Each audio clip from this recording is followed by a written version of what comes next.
কসবাকাণ্ডে যখন বিরোধীরা একযোগে তৃণমূলকে আক্রমণ করতে শুরু করেছে, রাজ্যের আইন শৃঙ্খলা পরিস্থিতি নিয়ে প্রশ্ন তুলেছে, তখন তৃণমূলের পাল্টা প্রশ্ন, এখনো কেন অপরাজিতা বিল আটকে রাখা হয়েছে?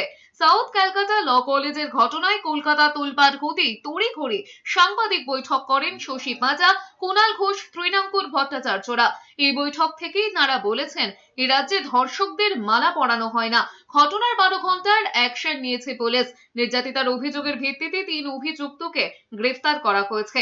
তাদের প্রশ্ন, মহিলাদের উপর জঘন্য অপরাধ আটকাতে যে অপরাজিতা বিল বিধানসভায় 10 মাস আগে পাশ হয়েছিল, ওই বিলে ধর্ষণে অপরাধীর সর্বোচ্চ শাস্তি মৃত্যুদণ্ডের কথা বলা হয়েছে। সেই বিল রাজনীতি করার জন্য এখনো কেন্দ্র আটকে রেখেছে। বিধানসভায় পাশ হওয়া বিল রাষ্ট্রপতি সই না করায় আইনে পরিণত করা যায়নি। বিজেপিকে আক্রমণ করে রাজ্যের মন্ত্রী শশী পাঁজা বলেছেন, মহিলাদের শরীর রাজনীতির জায়গা নয়, তাদের সম্মান করতে শিখতে হবে। অপরাজিতা বিল যখন করি, তার মধ্যে বিলটা তো আইন করতে দিল না, কিন্তু বিলে যা প্রভিশনস আছে এই রাজ্য সরকার কিন্তু সেই কাজটা আরম্ভ করে দিয়েছে। কেন্দ্রীয় সরকার কি বার্তাটা দিল?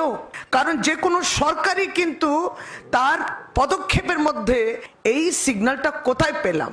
2011 সরকারের কাছেও পেলাম না পশ্চিম বাংলায়, আর কেন্দ্রীয় সরকার 2014 থেকে যারা আছেন তাদের কাছেও পেলাম না। অন্যদিকে তৃণমূল ছাত্র পরিষদের সভাপতি তৃণাঙ্কুর ভট্টাচার্যর কথায় কিছু হলেই তৃণমূল ছাত্র পরিষদ সফট টার্গেট হয়ে যায়, কিন্তু এমনটা নয়। তার দাবি, কয়েক বছর ধরে ওই কলেজে তৃণমূলের কোনো সক্রিয় ইউনিটি নেই।